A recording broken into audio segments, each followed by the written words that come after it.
Inutusan ni Hansen ang Shedinja na umatake gamit ang Solar Beam at ang Ninjas gamit naman ang Hyper Beam, habang sinasabing dudurugin niya ang mga bida. Gayunpaman, naglabas si Togepi ng kapangyarihan na nagprotekta sa mga bida mula sa panganib, gumamit ito ng safeguard. Pinalakas ng Mirage ng templo si Togepi, na naglabas ng isang maliwanag na ilaw at pagkatapos mawala ang ilaw, ang lahat ay naglaho maliban kay Hansen at sa Team Rocket.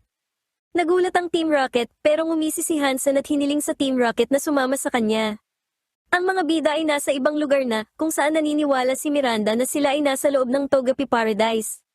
Pamilyar ito kay Miranda, kaya namangha ang lahat dahil nakapunta na rito si Miranda bago pa man naging hari ang ama ni Sarah. Ipinaliwanag ni Miranda na ang Mirage Kingdom ang nagpoprotekta sa paraiso, at bilang kapalit, ang Togepi Paradise naman ang pumoprotekta sa kaharian. Gayunpaman, tila nagbago ang paraiso dahil ang lahat ng mga halaman ay patay na.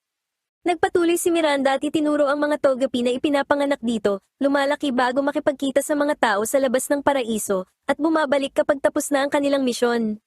Biglang lumapit ang Togepi ni Misty para makita ang iba pang mga Togepi, pero tila may sakit sila at mahihina. Matapos hihiska ni May ang Togepi gamit ang kanyang Pokédex, nalaman nila na ang mga Togepi ay napapagod kung nakakahawak sila ng isang taong may maruming puso. Sigurado si Miranda na dahil sa kasamaang taglay ni Hansen, ang mga Togepi at ang paraiso ay nawawala na ng buhay. Sa isang pintuan, pinagamit ni Hansen ang Shedinja ng Solar Beam at ang Ninjask ng Hyper Beam para buksan ang lagusan patungo sa Togepi Paradise. Napansin ng mga bida ang isang asul na ilaw sa loob na nagmula sa mga atake ng Shedinja at Ninjask. Lumutang si Togepi palayo at dinala sila sa isang portal, kung saan si Hansen at ang Team Rocket ay nasa kabilang panig. Pumunta si Togepi sa mundo sa labas, sumubok din si Ash, pero nabigo siya dahil pinipigilan siya ng portal na gawin ito. Nakarating si Togepi sa labas ng mundo, kaya gumamit ang Ninjask ng Shadow Ball kay Togepi, na naging sanhi ng pagbagsak nito na ikinagulat ng mga bida. Kinuha ni Hansen si Togepi, habang binabati siya ng Team Rocket dahil alam nilang malapit na siyang maging hari. Galit na galit si Misty at Ash, kaya magkasama nilang sinubukang buksan ang portal. Nagsimulang magningning ang iba pang mga Togepi at binuksan ang gate na naging sanhi para makabalik ang mga bida, pati na sina Sarah at Miranda, sa Mirage Kingdom. Sa korte, hiningi ni Hansen ang trono dahil nasa kanya na ang Togepi. Hindi ito pinayagan ng hari dahil alam niyang ang Togepi na iyon ay kay Misty talaga. Ayaw pakinggan ni Hansen ang argumento ng hari, kaya inutusan niya ang kanyang Ninjask at Shedinja, pati na ang Team Rocket, na piliting paalisin ang hari at Reyna. Habang naglalakad ang mga bida, iniisip ni Max kung ano ang gagawin nila sa Shedinja. Ipinaalala ni Brock sa kanila na ang Shedinja ay isang bug-type na Pokemon, kaya sigurado si May na ang kanyang Torchic, na gumagamit ng Fire-type na atake ay matatalo ang Shedinja. Inanunsyo ni Jessie na si Hansen na ang hari habang ipinapakita ang Togepi na kasama nito, at sinabing dadalo si Hansen sa seremonya sa templo sa lalong madaling panahon. Nag-aalala si Sarah kung nasaan na ang kanyang mga magulang, kaya nangako si Ash na ililigtas ang kanyang mga magulang at babawiin si Togepi. Sumang-ayon si May na gagawin din niya ito kasama ang kanyang Torchic. Sinabi ni Misty kay Sarah na si Ash ay talagang maaasahan sa mga ganitong pagkakataon, kaya naisip ni Ash na baka pinapalaki lang ni Misty ang kanyang ulo. Sinabi ni Brock na lalaban siya para kay Sarah sa hangin, dagat, o apoy, pero hinila siya ni Misty sa kanyang tenga dahil masyado na itong pabibo. Mas lalong namangha sina May at Max sa kung paano patuloy na hinihila ni Misty si Brock palayo, habang hawak lang ang tenga nito. Umaasa ang Team Rocket ng mga pabuya, pero inutusan lang sila ni Hansen na umalis na sa kaharian. Sinubukan ng Team Rocket na paalalahanan si Hansen tungkol sa kanilang kasunduan, pero pinagamit ni Hansen ang Shedinja ng Solar Beam at ang Ninjask ng Hyper Beam para patalsikin ang Team Rocket. Naghahanap sa paligid ng palasyo ang Telo ni Ash at ang Beautifly ni May, pero hindi nila nakita ang hari at Reyna.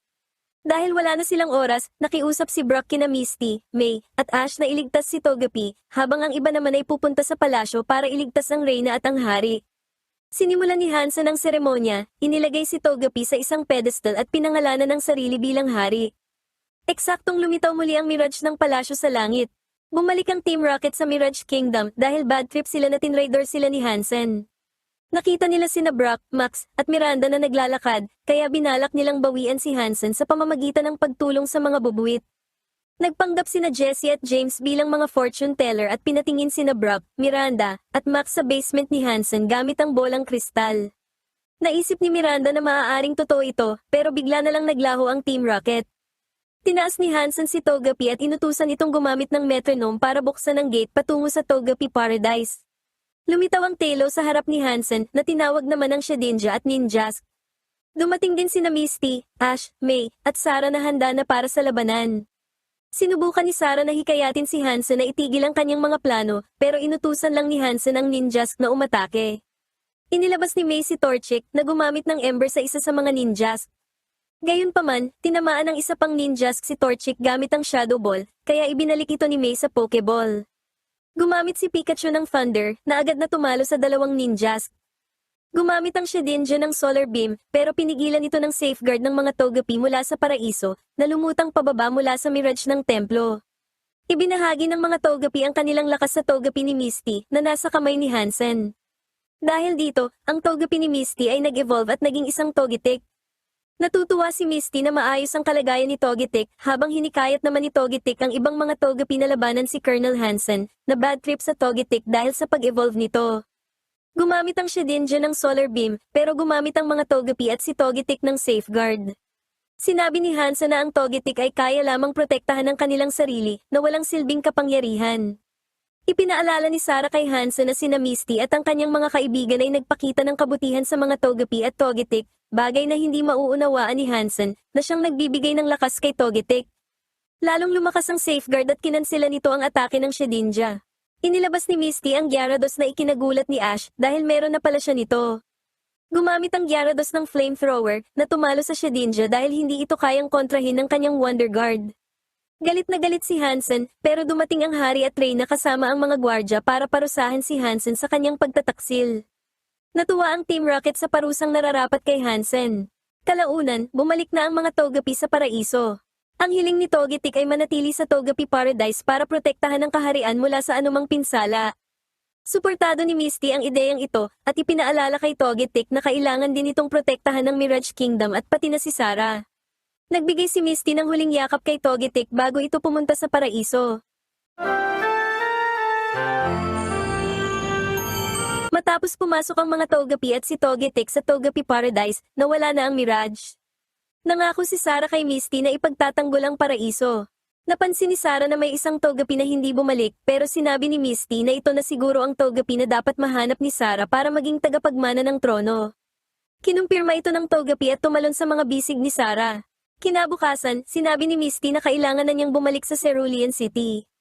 Hiniling ni Max na sana ay marami pa siyang marinig tungkol sa Cerulean Gym, kaya inimbitahan ni Misty ang lahat na pumunta sa gym kapag nakabalik na sila sa kanto.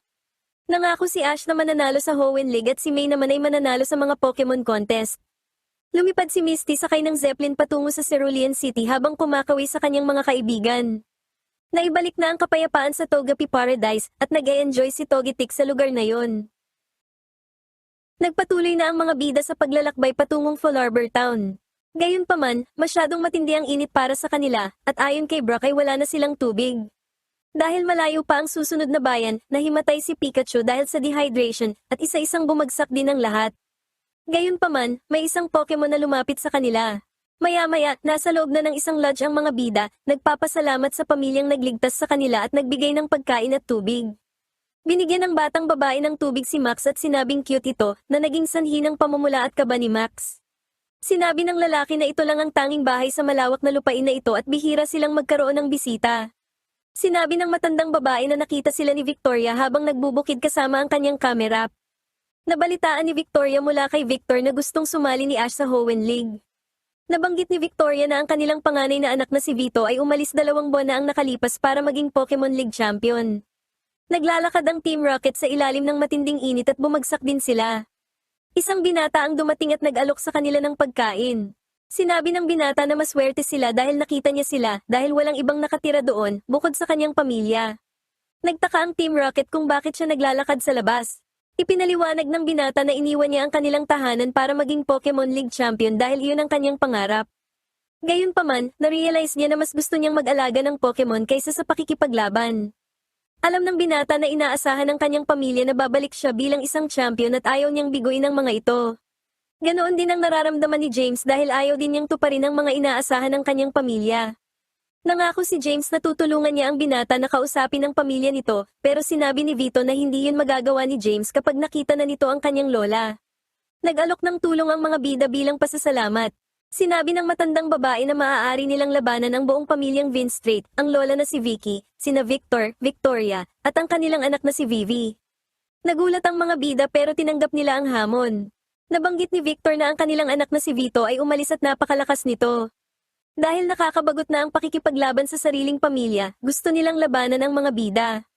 Iminungkahi ng matandang babae ang isang 4-laban-4 na labanan, pero ipinaalala ng mga bida na masyado pang bata si Max para magkaroon ng sariling Pokemon. Gayunpaman, iminungkahi ni Max na manghihiram na lang siya ng Pokemon kay Ash para makasali sa laban. Pinalakas ni Vicky ang loob ng kanyang pamilya para manalo bilang parangal kay Vito. Napansin ni Brock na hindi sila nagkukulang sa sigasig.